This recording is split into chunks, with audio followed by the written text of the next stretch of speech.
And actually, that makes total sense. Yeah. Because I know me.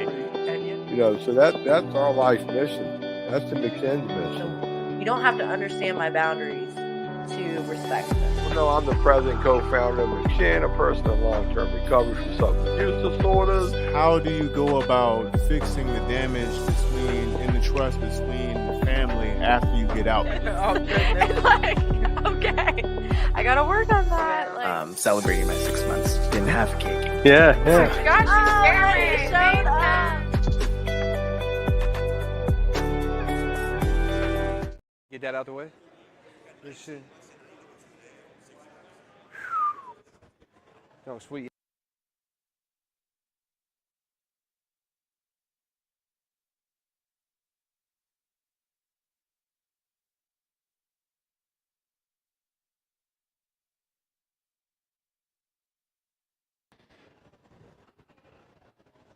All right.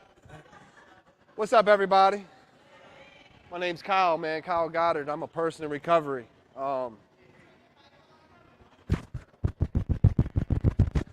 Mic check. Is it the 1 2 1 2 1 2? All right. Anyway, again, can y'all hear that? Can you? All right. I'm a person in recovery, man. My clean date is 11/27/21. What that means is I haven't used any drugs, man. Not anything other than nicotine and caffeine since that day. I know exactly what it feels like to sit here. I played basketball in this gym. I played ping pong and listened to music back there. I've spent about 30 months of my life at this exact facility. I've been through the RISE program multiple times. I had somebody over here was a mentor to me in here. You know, I know the same feelings you're having. You come in here, you want to look at the girls want to look at you. I know all those same things. Like, but I also know, like, there's some of y'all out here that don't want to do this no more, that don't want to sit in this chair, that got kids at home, don't know why or how I ended up here again. Because raise your hand if this is not your first time sitting in this gym. Right? Like, nobody in here is doing life, are they? I'm asking a serious question.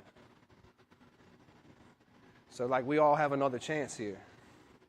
It's not the end of the road. Wasn't the end of the road for me. Is there anybody grateful to be here in this chair? All right. Is there anybody that doesn't want to be here? Like, no, and I appreciate the honesty, man. That's what it's about, right? Like, I had to get honest with self, right? Like, I didn't want to sit in here, but it wasn't until I got into the program for a little bit and started listening to some people that had a little bit of knowledge before me that I got that gratitude that gave me some honesty about it, where I could tell the truth, like, I want to get high today, right? That doesn't mean I have to just because I want to. So I started getting incarcerated real early. And I didn't learn from none of the first few ones, right? Like, it was nothing. It was about hanging out with the cool people, doing whatever the crowd was doing, gambling. Hell, we do a lot of things in here that you know, everybody knows. But it came a point in time where I didn't want to do it no more.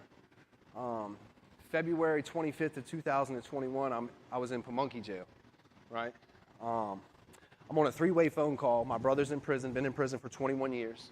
My mother's on the phone.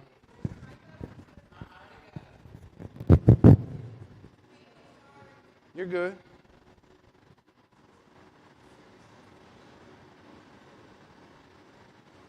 We straight? There it is. Woo! All right. Dang.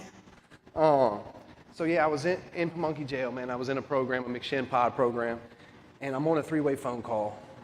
My brother calls my mother. That's how we would link because he's incarcerated, I'm incarcerated.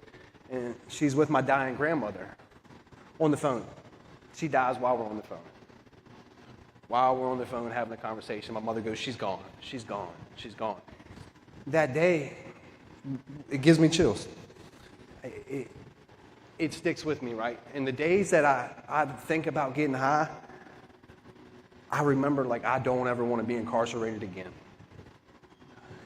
Right? Because not all days that I'd say like I don't think about getting high. But I promised myself I would never get incarcerated again at all costs. And in order for me not to get incarcerated, get locked up, I cannot do drugs. No form, shape, or nothing, right? So that was the day I made a conscious decision to like not get locked up, right? Like I maybe still had some desire to get high. And luckily when I got out, I got a support network, right? The guy that's going to be speaking tonight is a huge part. I work a 12-step fellowship. He's actually my sponsor. And he's the one that I've been following for the last 6 months.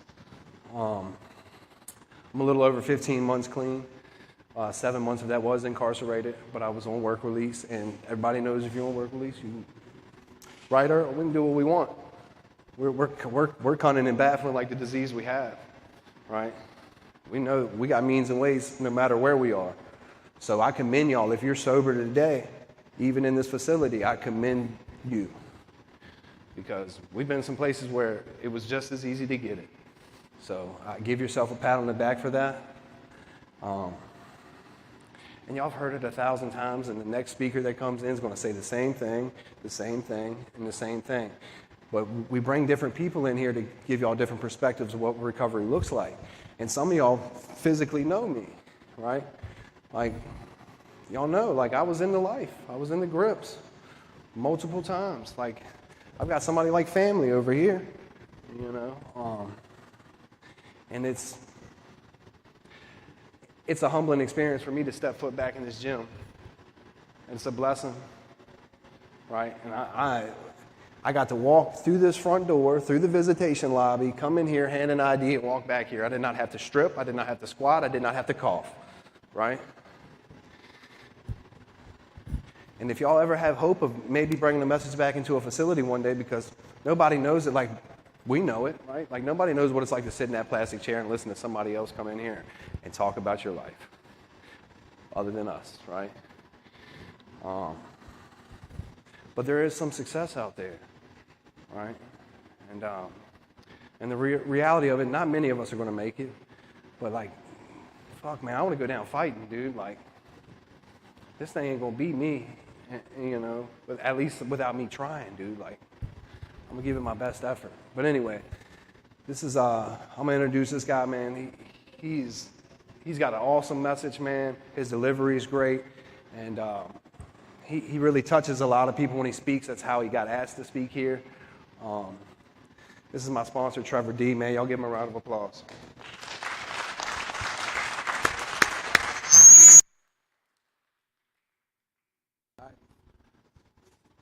Woo! I'm going to make sure y'all can hear me. Can you hear me?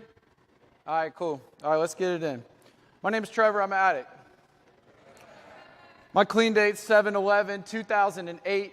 So I've been doing this thing for about 14 years. I'm going to give you just a straight message of Narcotics Anonymous. This like no cut, no nothing, just straight how I got it. I'm going to give you everything I got. Like, I just got off work. I drove my ass an hour out here. Like, there's a lot of other things I could be doing. But like, I'm extremely passionate about carrying the message of Narcotics Anonymous and like carrying that message of hope.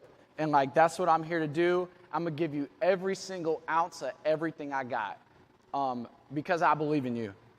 And if nobody's told you they love you today, I love you.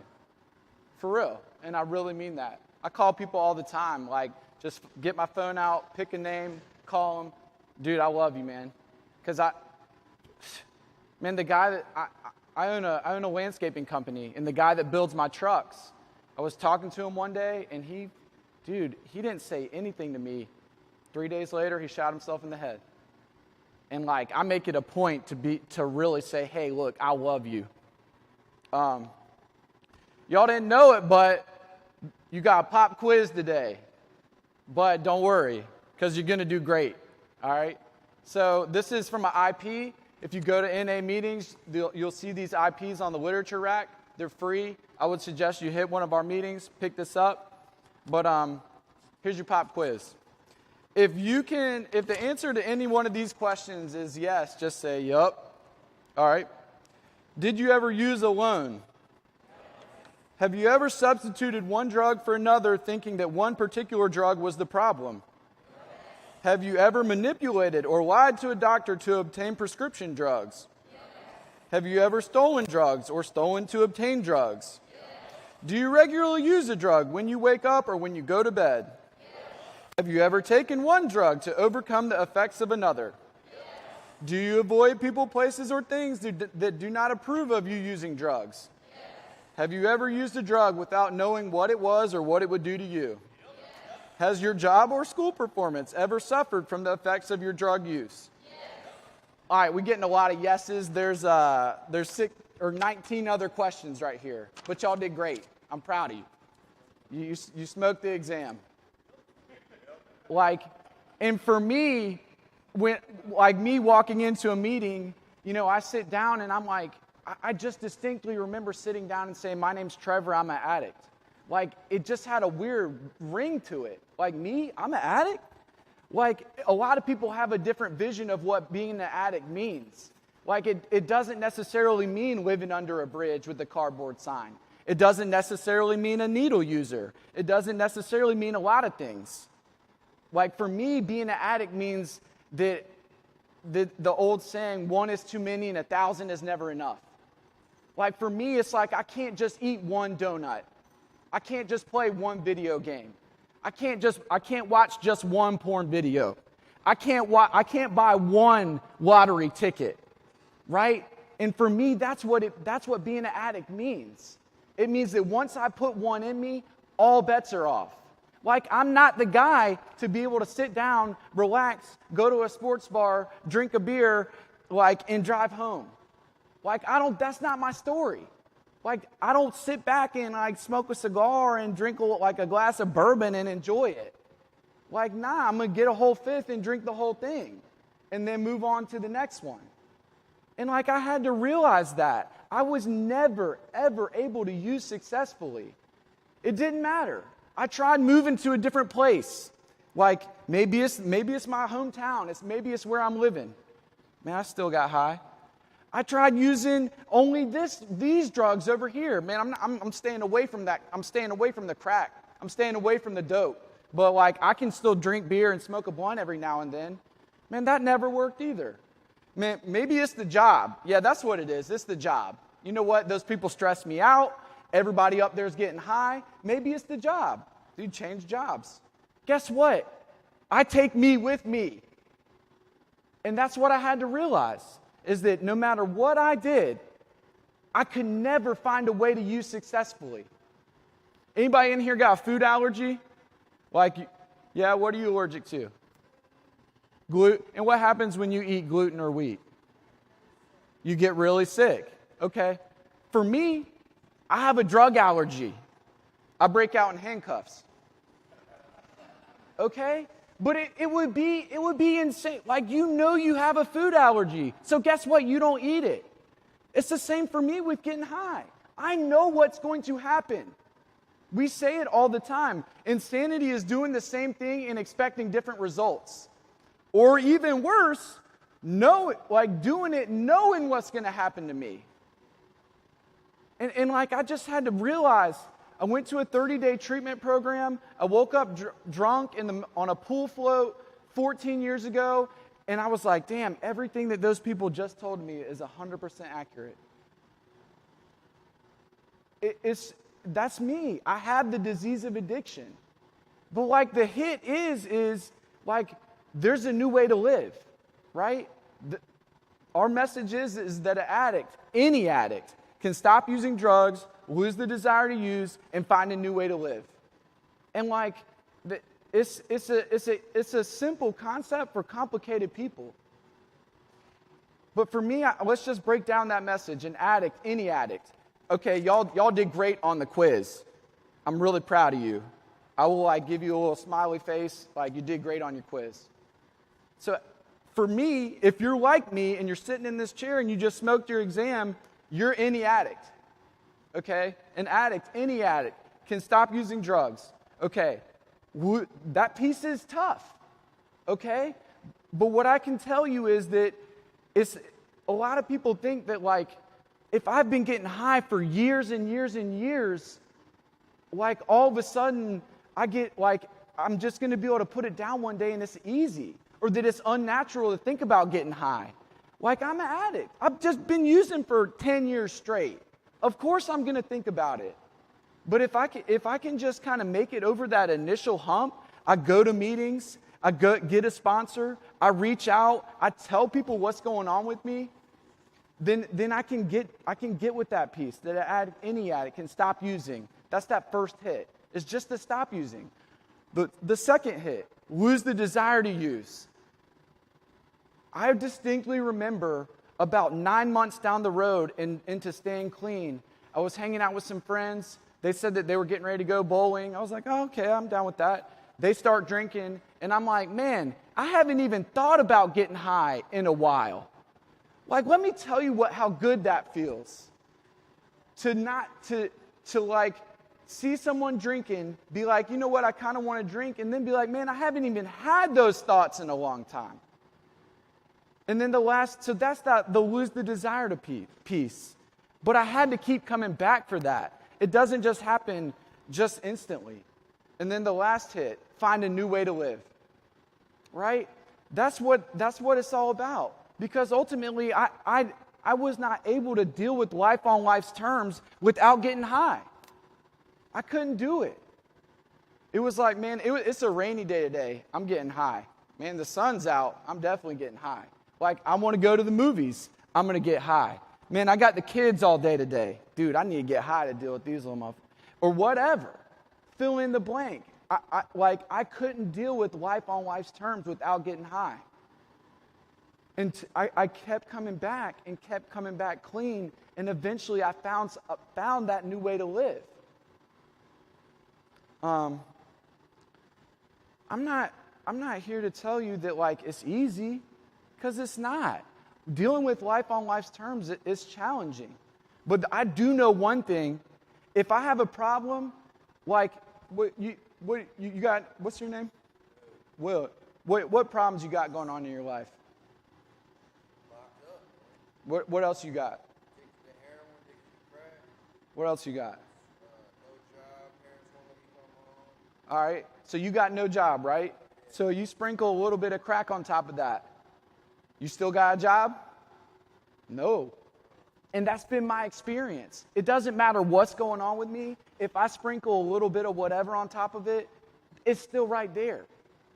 And that's been true for me time in and time out.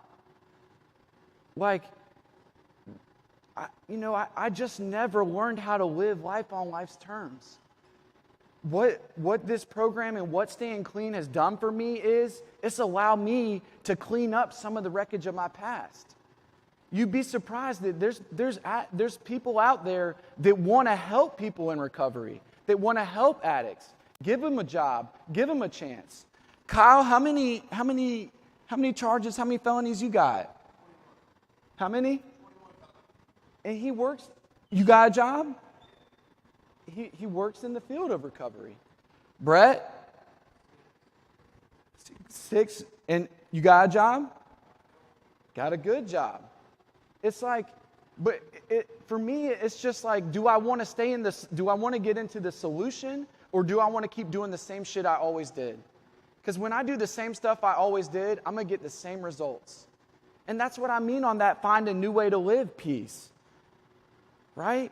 Like, I've just been wrapped up in the disease for so long, right? I got a disease that tells me I don't have a disease. And that's just tough, right? Because I'll go out, hang out with some people, and they can drink and or use successfully. And I got a disease that's right here that says, hey, you can do that too. And it speaks to me in my own voice. And it sounds good. It looks good. But when I play the tape all the way through, I got to remember I got the allergy. Dude, I got an allergy. And I break out in handcuffs.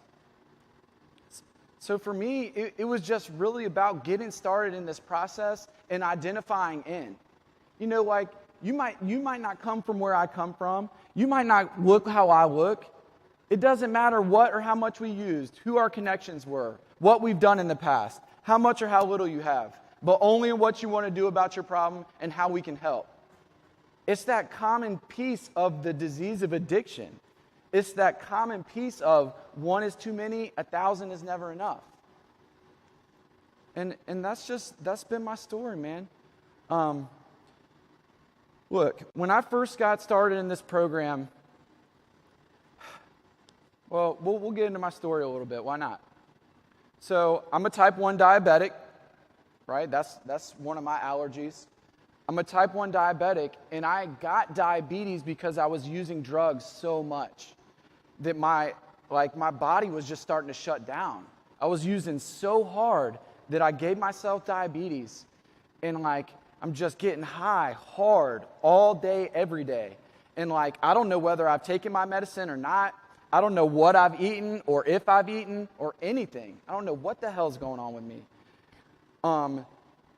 The paramedics are coming to my house every other day, and they're like, "It's you again. I'm passed out. I was getting high with somebody. I'm passed out on the floor. I'm having a diabetic seizure.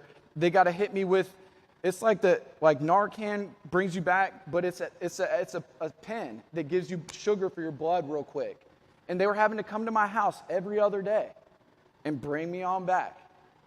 And eventually the paramedic looked at me and he said, "Dude, you are going to die if you keep doing what you're doing." And it talks about it in our literature a lot. There's 3 hits here: jails, institutions, and death. Oh my. And these are the inroads for any addict that doesn't seek help. So I was like, you know what? Let me just give this thing. I wasn't ready, but I was like, maybe it could be the drugs. So I've used so much. I've given myself type 1 diabetes. I'm having to get brought back by the paramedics on almost daily basis, and I'm like, dude, and someone looks me dead in the eyes and says, "If you don't get clean, you will die." And I wasn't quite ready. And so I decided, I went to a 28-day treatment program. Okay, great. It's in Wilmington, North Carolina. It's still there. I go to the 28-day treatment program. And they're like, I'm doing my thing. I'm going to my groups, blah, blah, blah. And they say, "Hey, take these simple suggestions. Go to meetings on a regular basis. Get a sponsor. Read the book. Get a higher power. Pray. Meditate. Do something different. Because if I do the same thing I've always done, I will get the exact same results." All right? I was like, all right, cool. I'll do that. I get out. Do I go to a meeting? No.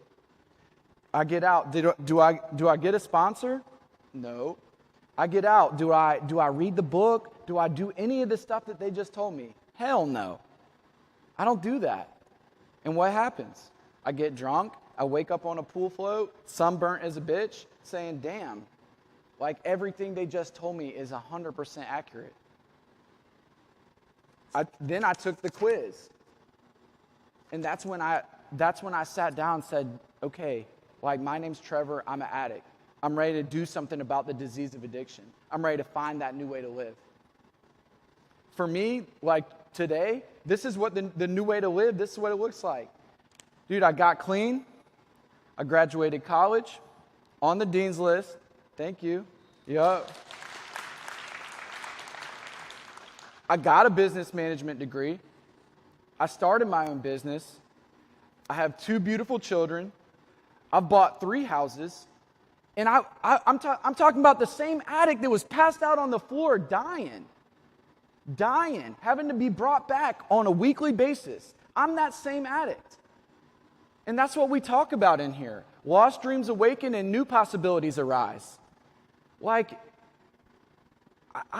have literally seen homeless crackheads get law degrees.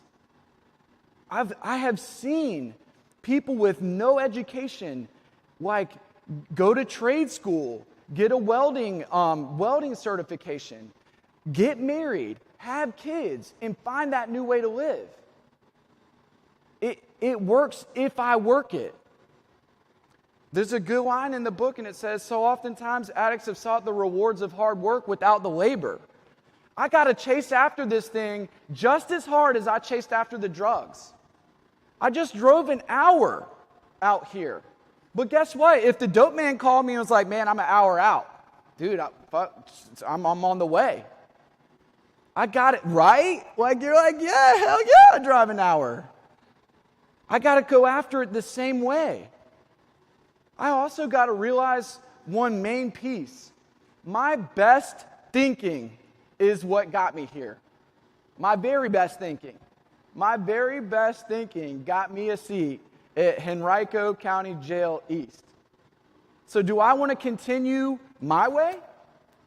Do I want to continue like with my best thinking? Or do I want to try something different? Do I want to get a higher power? Do I want to read some basic text? Do I want to work some steps? Do I want to do something different? Because my very best thinking earned me this seat. And like I had to get with that. My very best thinking got me a hospital bed for 3 weeks coming out of diabetic ketoacidosis. That's what my best thinking got me. So I had to come to the realization that like maybe I shouldn't be making a lot of the decisions by myself. Maybe I should take a look at trying this new way.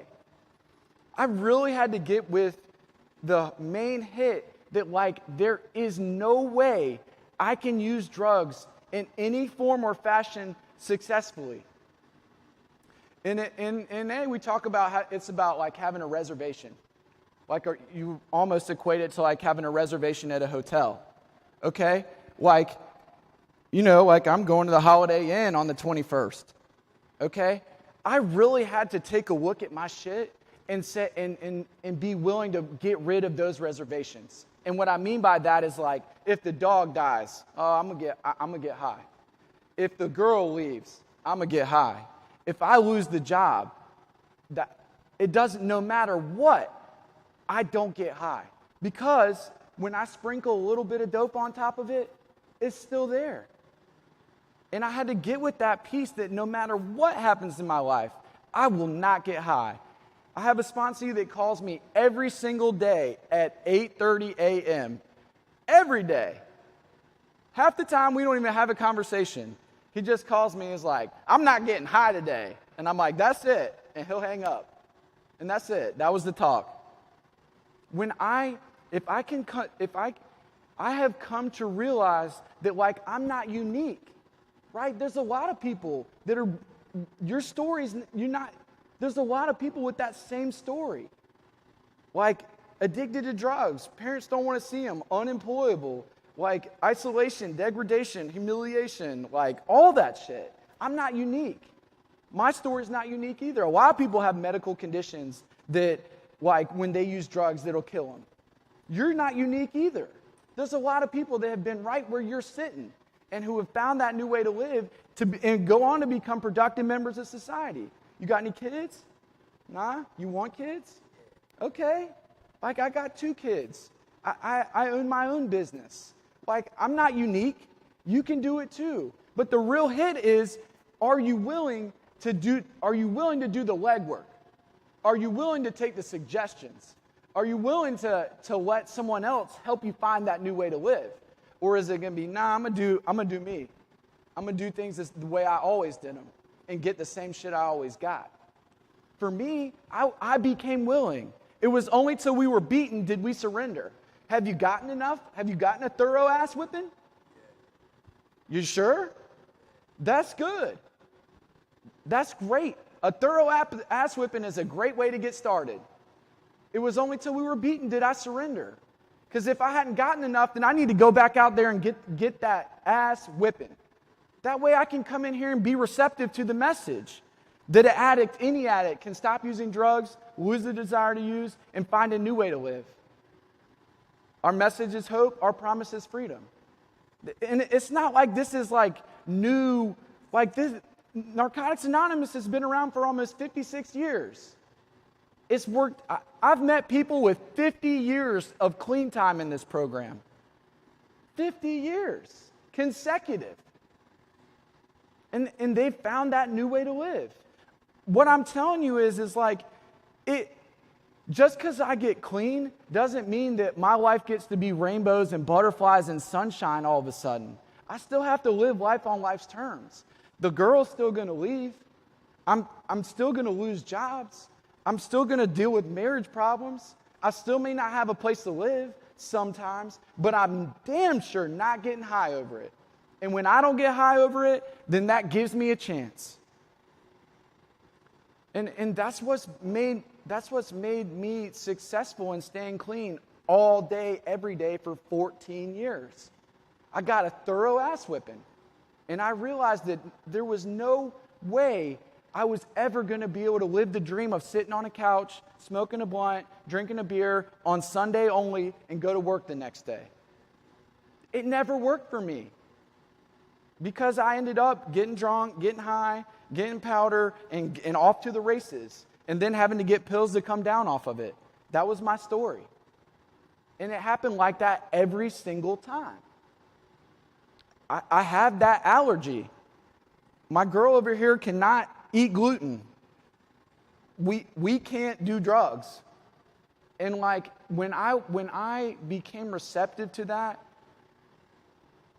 then that's when I became willing. That's when I was like, you know what? I tried it my way for so many years. Why don't I try something different? You know, we say it's like a misery back guarantee. If it don't work, then guess what? Well, at least you didn't spend your money on dope, so you got an automatic pay raise. Great. And go back to what you were doing. I haven't seen anybody who's tried this and give it their maximum effort and not see the fruits of that labor and not find the new way to live. I've just got to be willing to get honest with me that I cannot use drugs successfully no matter what. And I've got to be willing to take the suggestions. How many of us in here, I talk to a lot of people and they get in the case of the I knows. It's like I'll make a suggestion to them, they're like, I know. Or it's like, that girl's fucked up, you probably shouldn't date her. Oh, I know. Right? Or that dude's no good for you. Oh, I know. I know. And I get a case of the I knows, and then I come to find out, I don't know shit. My best thinking is what got me this seat. My best thinking got me a hospital bed. Also, the program of Narcotics Anonymous got me a college degree, got me to be a successful business owner, got me to be a husband and kids. I know that this thing works. That's why I was willing to get off work, drive over here an hour. I'm still dirty. I still smell like shit. I just threw this shirt on in the parking lot and let's get it. Because I'm so passionate about it. Because I know it works if you work it.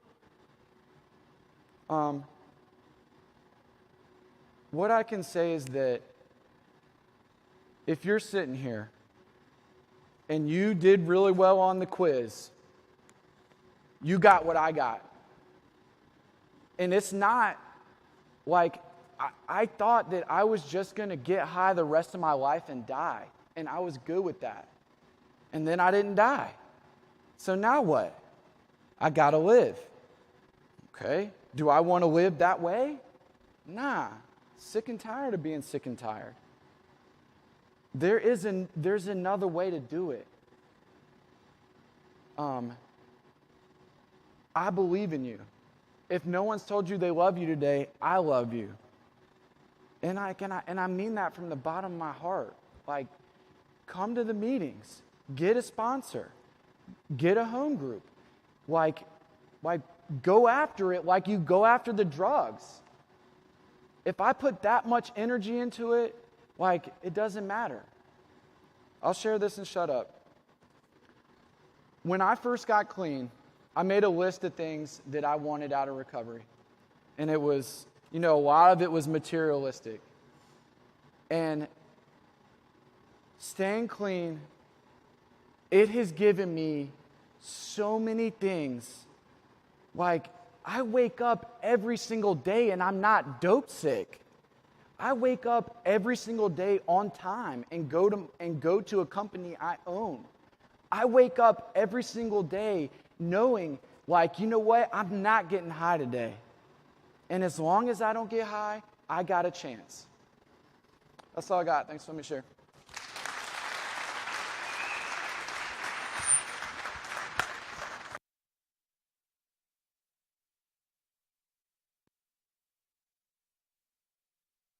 More. All right. Did anybody hear anything worth anything? Yeah. Like I enjoy it. I enjoy hearing this. There was a point in time I was sitting in the chair and I'd be like, "Shut the fuck up! I don't want to hear it." And that's real. And I know some of y'all are literally thinking that, and that's fine. That's okay. Like he said. Got to get that ass kicked a few times, because at least I did. Does anybody got any questions? And real quick, can't take the mic and start singing, because the next time we come, y'all can't come back out here, because you see there's about 30 people missing that are normally out here because somebody wanted to be smart, funny.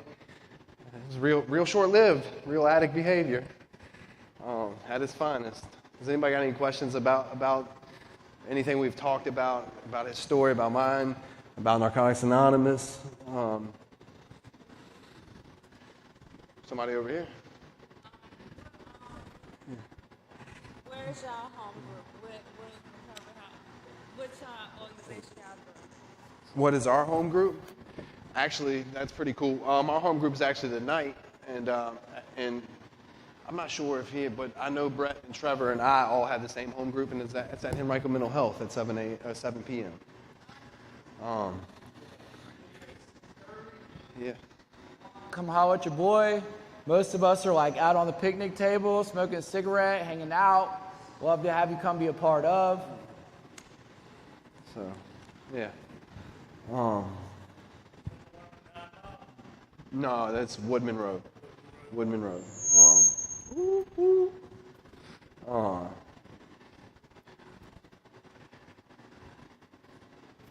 Real quick, man. Give the sheriff a round of applause too, man.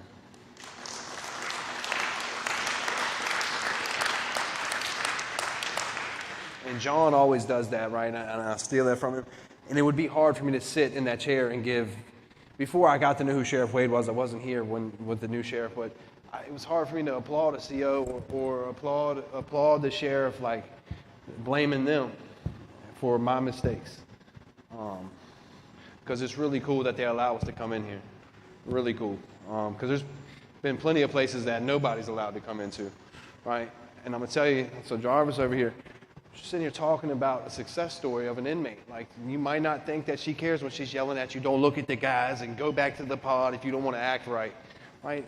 And there's a certain reason for it, man. These rules are in place for a reason, and I don't like them. I don't like them either. But, like, I'm not going to say every CO cares, because we're all human. Sometimes I don't care about humans, and that's just a default in me. But they want to see people do right, too. So give them respect if they give it to you. Because it really is a gift to be able to leave the building, come over here, and like I said, some of y'all are just here to look at the girls, right? At least you get the corner shot out your eye, right? Like, hey, seriously. But it is a blessing to be able to leave the pod, get some fresh air on the way over, laugh and joke, and sometimes you get to see the other dudes in the other pod and talk shit, and that's because they want to see y'all get something out of this, right? And I know there's at least one or two in both crowds that are like, I'm going to get out and I want to try this. And I hope y'all come to McShin. I do, right? Like, we've got it going on over there.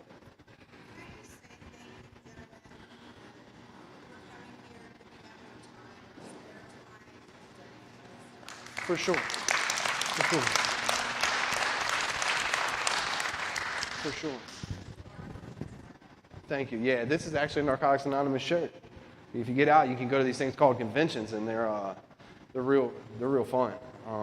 If anybody's ever been to one, they're real fun. Yeah.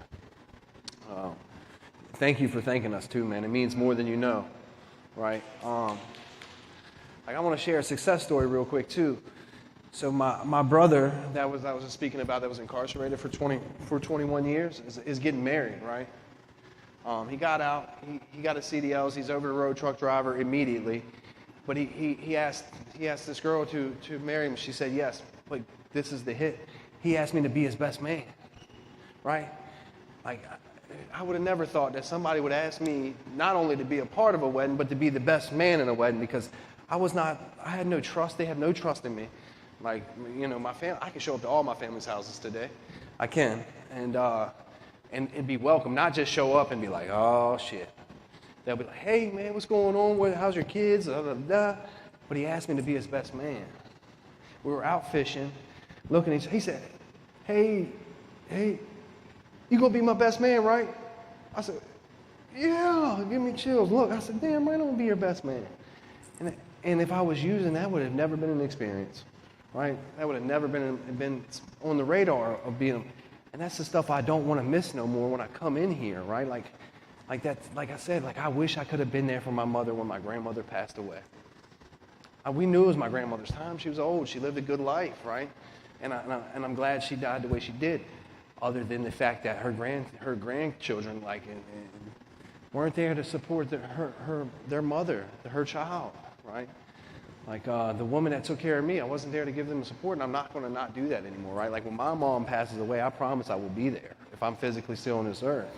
So if y'all have ever lost a loved one while being behind here, like, and I know some of y'all have done some time, some stretches, and it's nothing like watching the 6 o'clock news hoping you don't see your family on it, right? Like you watch it like, oh, that car accident was on 9 Mile. Call so-and-so, make sure it won't. You got to do that. You don't have to do that. If you come to McShin, you come to rooms in Narcotics Anonymous, you don't have to, right? And I'm not saying you don't have to feel pain ever again, because thank God for the pain, right? Like, Earl, without pain, we don't grow, right? When your biggest growth comes from this, man. I've seen you make some big strides, and it's all right to fail. So, if that said, nobody got any more questions, give our speaker another round of applause, please.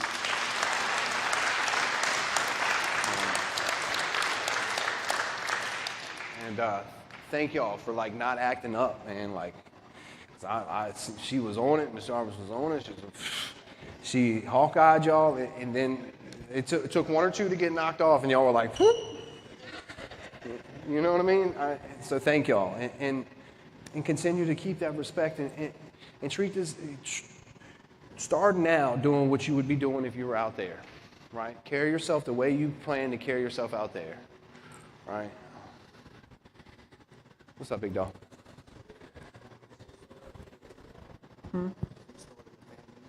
Have I started a family? Yeah, I have 2 kids. I got a 10-year-old and a 2-year-old. Yes, sir. I don't physically have custody of them. I see them every Saturday-ish. It depends. The youngest one I don't see as much.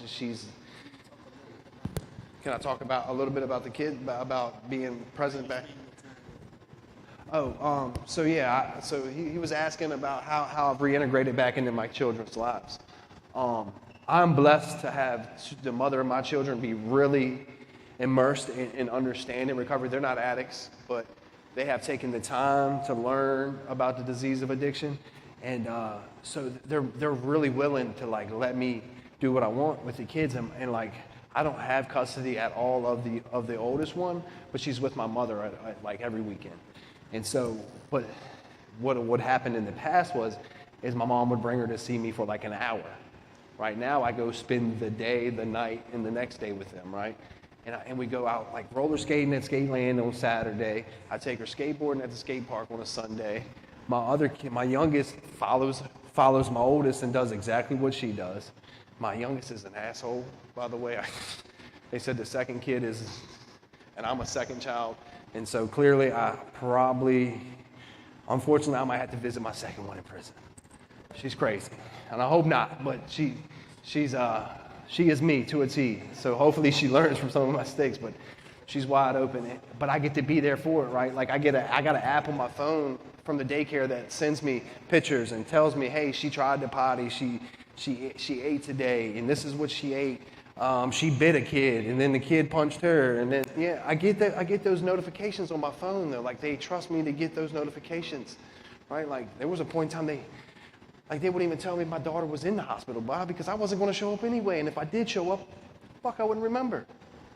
I wouldn't. Like when she was being born, you know what I was doing? I was smoking crack in the bathroom, running downstairs to meet the dope man in the parking lot, run back up to cut the umbilical cord to, here's the baby, right back into the bathroom to continue to get high for both my kids, right?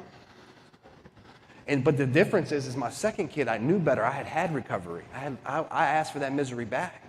I got that. I was like, you know what? Life sucks right now, and I wanted more misery. And I went back out there and got it because I hadn't had my ass kicked fully, supposedly. And when I went to the cash register and asked for that misery back, not only did they give me what I put in, they gave me tenfold. And misery was real bad the second time around. That first earned misery was all right because it got me here. But that last misery, it broke me, right? For the better, though. Like I said, that pain is well earned.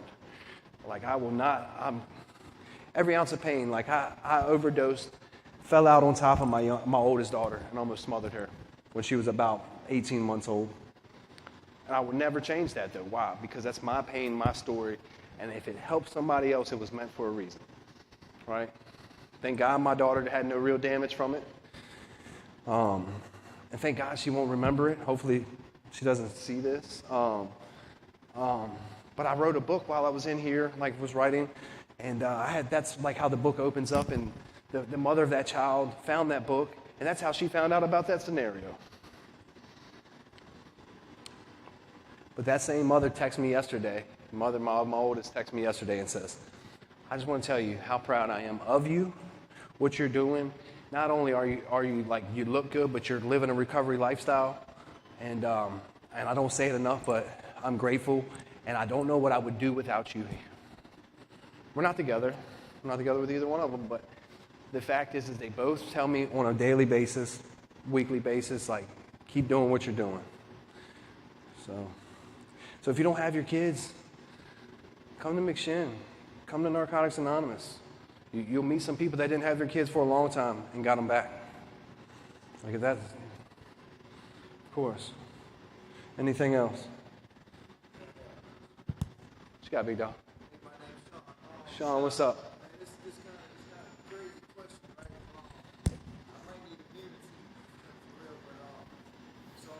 Oh, you got immunity? Can you get immunity to ask me a question? I got you. No, it's just crazy because I'm getting ready to get out like 4 or 5 weeks, right? And I still got, I feel like I've hit my rock bottom with drugs, but I still got these behaviors, man, that's running through. I'm in here for possession of intent and stripping. And I've been in this jail for 4 years. And I still feel like sometimes, I feel like I want to get out and hustle a bit still. Sometimes it just runs across my mind. I'm a klepto. I like to steal shit. Me too. Not anymore, but I do. I used to. Yeah, it's like, I like the lifestyle, And so I get upset anxiety, man. You seem all right. Yeah. But, I feel I've lost a lot. I lost my son, my wife, my mom, the overdose, the fentanyl. And, I'm just like my rock bottom, done. But it's just behaviors. My question is, when y'all feel like when the behaviors go away, like those thoughts, I got you. Check it out. Brett, there was a time I was riding in Brett's truck recently, and I go, I don't know, I got a desire to get high, but I will rob a bank. That's what my brain does, right? Like I still have these grandiose schemes, but I have a team of people behind me that go, hey Kyle, you're fucking retarded, like, right? But I gotta be willing to ask, like you're doing now. Right? So when you get out, my suggestion is get you some solid ass dudes. When I say solid dudes, none of them old people that was like, yeah, bro, we can go return this junk, get this straight. This drug dealer won't front it, so we're gonna knock him off. none of those dudes. We ain't with that, right? Like what you do is you come to somewhere that show you some love. McShin Foundation, Rooms of Narcotics Anonymous, and say, hey, the same thing you just did to me, do it there. And I promise you, some dudes will be like, hey, after the meeting, come here, bro. Like, what's up? What are you doing? You trying to go out to eat? And when you have those thoughts, like, I think money's hard, man. I think picking up a pack is a good idea. You go, like, no, man, like, what else can we do? What other solutions do we have to this problem? And you work through them together. Ain't nobody going to hand you nothing, right? Ain't nobody going to just say, hey, here's a few $1,000s until you get on your feet. But what I will do is help you through it and be there to love you and support you in your good decisions and your bad decisions, because we're not going to make the best ones, but I'm not going to let you say, hey, like, I'm going to sell fentanyl, the same thing that I was addicted to, the meth, the same thing that got me up in here for a distro. Right? And it's perfectly normal to have those thoughts, so don't think that there's something wrong with you, because there's everybody in here, I promise you, is thinking of some grandiose scheme of at one point when they were locked up, like, well, I'm going to get it. I'm going to get on. I just need this one time to work out.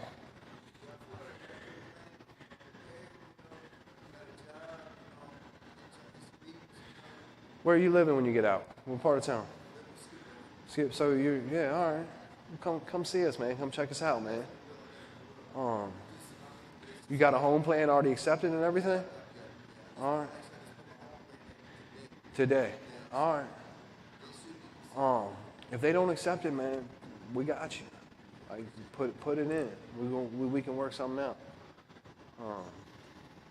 For real, man. If y'all need somewhere safe to come when you get out, like I still live in McShin. I work for McShin full time, and I still live there. Why? Because it's affordable and it's safe. That's most importantly. And I had my option of a bunch of other recovery foundations to go to, because I used to work for True Recovery, right? I've been at WAR, been at all of them, but I came back to the one I'm at now because of the love, right? Like, they don't let Kyle get away with nothing, but they also love me at all times, right? So, like, if you got a toxic environment that you're going back to, we got female houses, we got male houses.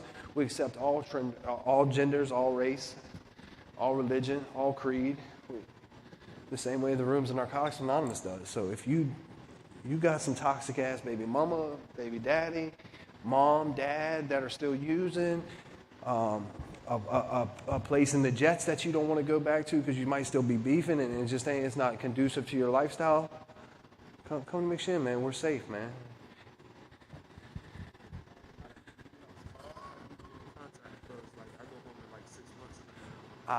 If they're willing to let you take the number, you got a pen on you? You got something to write it on? Hey, Steve, you got the number on you? Yeah, let me see this thing. I'm going to give him the number to McShin, if that's fine. You got it? It's 804-249-1845. 1845. Why? Because I want to feel how I just want to feel your vibe around everybody. You talking about your kids. This guy here, whether he knew it or not, I'll tell you, part of my community, he speaks about his son all the time. And every time he speaks about him or when he do, I think about saying, look at that little man trying to be the daddy while he's gone. And I just want to hear from him. And also, the ladies here, I appreciate it, man. And I'm pretty sure he appreciates it. Yeah. Write this address down and write us a letter too, man. 2300 Dumbarton. Yeah. Dumbarton. DUMB. Yeah. BRTON. Yeah, TON. Road. RD. Henrico, Virginia. Oh, you need